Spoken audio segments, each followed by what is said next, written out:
ప్రభునందు ప్రియమైన వారులారా, ప్రభు అయిన యేసుక్రీస్తు నామమున మీ అందరికీ శుభాభివందనములు. ఉదయకాలమున కలువరి కృపాసన వేదిక మేము ఆహ్వానించుచున్నాను. మొదటి సమూయేలు గ్రంథం 20వ అధ్యాయము 12 నుంచి 23 వచనములు చూసుకున్నప్పుడు, యోనాతాను ఇశ్రాయేలు దేవుడైన యెహోవాయే సాక్షి, రేపైనను ఎల్లుండి అయినను ఈ వేళప్పుడు నా తండ్రిని శోధింతును.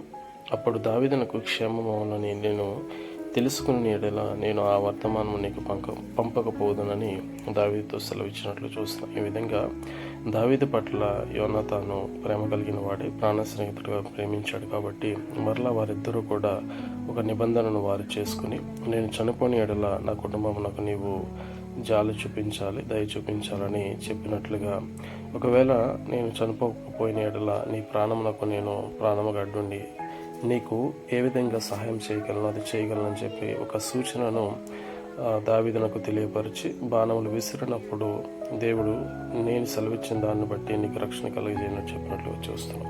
ఆమేన్.